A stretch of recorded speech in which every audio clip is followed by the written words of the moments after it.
जो है आप 4 से 5 ट्रॉली जो ट्रैक्टर की होती है उससे खूब अच्छा सड़ी हुई गोबर की खाद डाल दीजिए और खरपतवार कोई बचे तो उनको भी निकाल लीजिए। उसके बाद एक फुट जुताई करके आप अपने खेत में चाहे तो बेड बना सकती हैं या फिर जो है आप क्यारी बना सकते हैं। अब बेड और क्यारी बनने के बाद आपका जो खेत है वो बुआई के लिए तैयार हो गया है। अब बात आती है कि हम ऐसी कौन सी किस्में लाएं जो कि हमें अच्छा उत्पादन दें। तो आज की इस वीडियो में किसान भाइयों में आपको 5 हाइब्रिड किस्में बताने वाला हूँ। आप इनमें से किसी किस्म का चुनाव कर सकते हैं या फिर मैं आपको कुछ बीज सजेस्ट कर रहा हूँ, डिस्क्रिप्शन में लिंक है, आप क्लिक करके उन बीजों का भी चुनाव कर सकते हैं। जो हमारी पहली हाइब्रिड वैरायटी है ये आती है सरपान सीड्स की तरफ से, इसका नाम है सरन 100। अगर मैं इसके फल की लंबाई की बात करूं तो एक फल की जो लंबाई है वो 8 से 9 सेंटीमीटर होती है और एक पौधे में जो किसान भैया आपको 12 से 15 गुच्छे देखने को मिलते हैं। आप जानते हैं कि जो ग्वार फलियां गुच्छों में ही फल देती है और एक गुच्छे में आपको 7 से 8 फलियां देखने को मिलेगी। अगर मैं इसके पौधे की लंबाई की बात करूं जो पौधा है वो 90 सेंटीमीटर से लेकर के 120 सेंटीमीटर तक का होता है। यानी हम उसको ये समझ सकते हैं कि औसत उसकी जो पौधे की लंबाई है सरन 101 की वो 1 मीटर से लेकर के 1.25 मीटर तक इसका पौधा होता है। अगर मैं बात करूं किसान में इसका उत्पादन कैसा है तो इसका उत्पादन भी काफी अच्छा है, समय पर तैयार भी हो जाती है, उसके जो पौधे हैं वो भी खड़े रहते हैं। तो आप इस किस्म का चुनाव कर सकते हैं। जो हमारी दूसरी किस्म है ये आती है रिमिक कंपनी की तरफ से, इसका नाम है किसान भाइयों मखमली। अगर मैं इसके खेती की बात करूं कि इसकी खेती क्या प्रॉफिटेबल है कि नहीं तो इसको बिल्कुल जो है इसकी खेती प्रॉफिटेबल है, क्योंकि ये जो वैरायटी इसकी खेती जो है बरसात और गर्मी दोनों मौसम में की जाती है और इसकी जो पहले तुड़ाई है वो किसान भाई आपको आते से 40 दिन में जो है देखने को मिलती है। उत्पादन क्षमता भी ज्यादा अच्छा होता है इसका और प्रति फली जो है किसान भाइयों अगर देखेंगे अन्य किस्मों की तुलना में तो इसकी जो फल है वो थोड़ा सा लंबा होता है, 10 से 12 सेंटीमीटर का जो है इसका फल होता है, तो बेचने के लिए बहुत ही जबरदस्त होता है। तो आप इसका चुनाव कर सकते हैं, समय पे ये भी तैयार हो जाती है। तीसरी वैरायटी है नामधारी की क्लस्टर में। इसका जो फल है किसान भाइयों 8 से 9 सेंटीमीटर का इसका फल होता है। पहले तुड़ाई की बात करूं तो 35 से 40 दिन में तैयार हो जाती है और एक हाइब्रिड किस्म जैसे कि मैंने आपको बताया ही है। और इसका जो उत्पादन होता है वो भी काफी अच्छा है। गर्मी और बरसात के मौसम में इसकी खेती कर सकते हैं। गर्मी के लिए जनवरी फरवरी मार्च अप्रैल मई तक कर सकते हैं, बरसात के लिए जून जुलाई तक जो है इसकी बुआई कर सकते हैं। ध्यान दीजिएगा हम ग्वार फली की जो खेती की बात कर रहे हैं केवल सब्जी के लिए कर रहे हैं, हम पेशेवर ग्वार की खेती के बारे में बात नहीं कर रहे हैं। वहाँ पे जो है काफी सारी चीजें इससे अलग हो जाती है। तो चौथी वैरायटी किसान भाइयों ये आती है सुपीरियर कंपनी की, इसका नाम है किसान भाइयों नीलम 51। जी हाँ, इसकी जो खेती है पूरे साल आप कर सकते हैं, पूरे साल कभी भी आप जो है इसकी बुआई कर सकते हैं।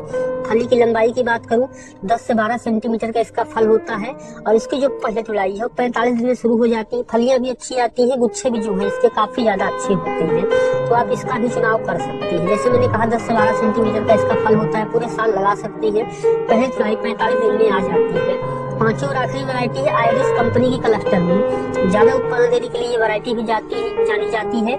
इसका भी जो फल है वो बहुत ज्यादा अच्छा होता है, तो आप इसका भी चुनाव कर सकते हैं। जो मैंने आपको 5 की 5 किस्में बताई ये 5 ही किस्में हाइब्रिड हैं, आप इनमें से किसी वैरायटी का चुनाव कर सकते हैं या फिर मैंने कुछ बीज आपको सजेस्ट किए आप इनको भी क्लिक करके खरीद सकते हैं।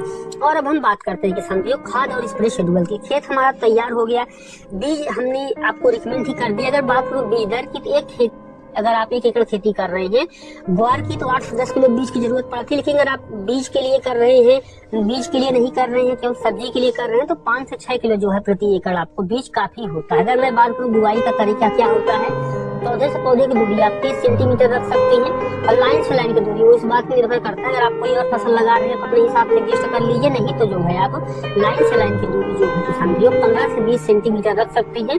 और क्योंकि पौधा अगर आपका अच्छे से विकास कर रहा है 30 सेंटीमीटर रखिए। अगर आपकी जो वैरायटी है वो कम फैलाव कर रही है तो आप जो है थोड़ा सा इससे कम भी रख सकते हैं। ये वैरायटी के आधार पर निर्भर करता है कि दूरी कितनी होगी। और बुआई का जो समय की बात करूँ तो गर्मी के जनवरी फरवरी मार्च तक आप बुआई कर सकते हैं। बरसात के लिए जो है किसान भाई इसकी बुआई जो है जून से जुलाई अगस्त तक की जाती है। बीजों को 2 से 3 सेंटीमीटर की गहराई में बोएं, बाकी छिड़काव विधि से बो सकते हैं क्यारी में, या फिर किसान भाई जो है सीड्रिल से बुआई करते हैं या फिर हाथ से भी वो बुआई कर देते हैं। तो हमने बुआई की बात कर ली, अब हम बात करते हैं खाद और स्प्रे शेड्यूल की। देखिए 1 एकड़ में बुआई के समय किसान भाई 30 किलो DAP, 10 से 15 किलो यूरिया पोटास, उसके साथ में 10 से 15 किलो जो है आप यूरिया डाल सकते हैं। और बीजों को बुआई के पहले जो अगर आप उपचारित करना चाहते हैं तो आप 3 ग्राम थीरम के साथ जो है बीज को उपचारित कर सकते हैं। ये सब खाद डाल करके आप बुआई कर दीजिए। बुआई के 20 से 25 दिन की अवस्था पे 1 एकड़ में आपको 30 किलो यूरिया लेनी है। उसके साथ में किसान भाइयों आपको लेना है 500 ग्राम सूक्ष्म पोषक तत्व, इसको मिला करके आपको डाल देना है। इसके अलावा अगर मैं बात करूँ स्प्रे की, तो स्प्रे आपको 2-3 चीजों का स्प्रे विशेष ख्याल रखना पड़ेगा। फनफूद नाशक जो स्प्रे है आपको बुआई के 10 दिन बाद से करना शुरू कर देना होगा, और हर 8 से 10 दिन के अंतराल पे आप कार्बेंडाजिम प्लस मैंकोजेब का जो स्प्रे है वो समय समय पे करते रहिए। और अब हम बात करते हैं कीट और रोग नियंत्रण की। तो इसमें कौन से मुख्य रूप से कौन कौन से कीट लगते हैं और कौन से रोग लगते हैं, इनको कैसे नियंत्रित करेंगे, चलिए अब हम उसके बारे में बात करते हैं। तेला एक प्रमुख समस्या है, हर जगह पे ही लग जाता है। तो तेला यहाँ पे भी दिखता है, अगर शुरू में इसका असर दिखे तो क्या नुकसान होता है, इसको कैसे नियंत्रित करें, चलिए उसको समझते हैं। पत्तियों पे इसका अटैक होता है, पत्तियां हल्की लाल पीली होनी शुरू हो जाती है, मुरझा जाती है, और पत्ते पे जो है तेला का अटैक दिखता है। इसके नियंत्रण के लिए किसान भी आपको 250 से 450 ml जिस एरिया में आपके लगा हुआ हो, जितनी मात्रा में लगा हो, उसके लिए आप 250 ग्राम से लेकर 450 ml तक ले सकते हैं। और मेलाथियान 50% EC को 100 लीटर पानी मिला करके हर 15 दिन के अंतराल पर 2 से 3 बार छिड़काव करेंगे तो ये समस्या नहीं आएगी। और जैसे मैंने कहा कि फनफूद नाशक का आप समय समय पे स्प्रे कर रहे हैं, तो उसके साथ में अगर आप इसका भी 10 से 15 दिन के अंतराल पे स्प्रे करेंगे तो समस्या नहीं आएगी, क्योंकि चेपा का जो आने का समय होता है वो शुरू से लेकर के जब फलियां बन रही होती तब तक आ जाता है।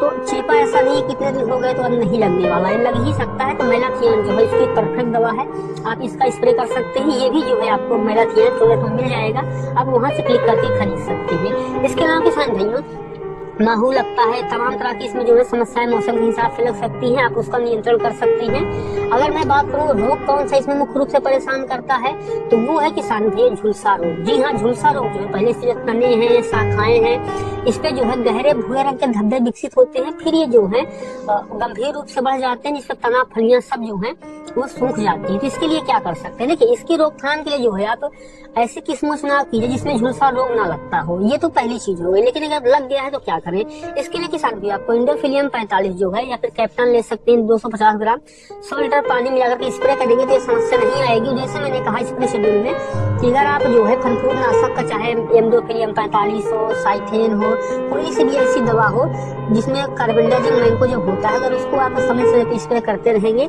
तो ये झुलसा रोग की जो है समस्या नहीं आएगी। और अब हम बात करते हैं लागत और कमाई की। देखिए बीज का हो गया, स्प्रे का हो गया, ये सब मिला करके लगभग 15,000 रुपए की आपकी लागत आ सकती है। वो इस बात पर निर्भर करता है, अगर आप लेबर से काम करवाते हैं तो लागत बढ़ जाएगी, स्वयं से काम करते हैं, निराई गुड़ाई करते हैं तो लागत थोड़ी सी कम आएगी। मान लीजिए औसत 15,000 की लागत आ जाएगी और आप निराई गुड़ाई भी खुद से कर ले रहे हैं, सिंचाई भी कर ले रहे हैं तब। अब बात आती है कि मुनाफा कब शुरू हुआ, कितने दिन तक चलेगा। देखिए अलग अलग किस्मों के अनुसार 35 से 40 दिन के अंदर जो है आपकी तुड़ाई शुरू हो जाती है और लगातार 2 से 3 महीने जो है आप इससे तुड़ाई करके पैसे कमा सकती हैं। अब बात आती है कितना उत्पादन हो सकता है। देखिए एक हरी फली जो है प्रति एकड़ आपको अलग अलग किस्मों के अनुसार, क्योंकि हर किस्म का जो है साइज भी अलग होता है और प्रोडक्शन देने का समय भी अलग होता है, तो ये नहीं कह सकते कितने दिन में शुरू होगा, लेकिन औसत 35 से 40 दिन में उत्पादन शुरू हो जाएगा और आने वाले 3 महीने तक जो है यहाँ से आप बहुत ही अच्छा उत्पादन ले सकते हैं। लागत जो है 15,000 की यहाँ पे आने वाली है।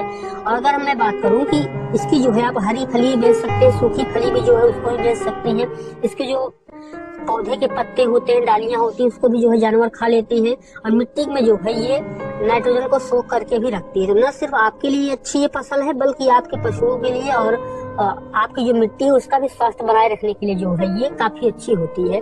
अगर मानते हैं कि औसत 40 से 50 क्विंटल का आपको उत्पादन मिल जाता है और आपको 40-50 रुपए किलो का रेट मिल जाता है, तो यहाँ से आप बहुत ही अच्छा पैसा कमा सकते हैं। अगर आपको उतना अच्छा रेट ना भी मिला, आप 25-30 रुपए किलो भी बेच पाए, फिर भी जो है किसान भाई आप सूखे बीज और हरी फली को मिला करके यहाँ से लाख रुपए बहुत ही आसानी से कमा सकते हैं।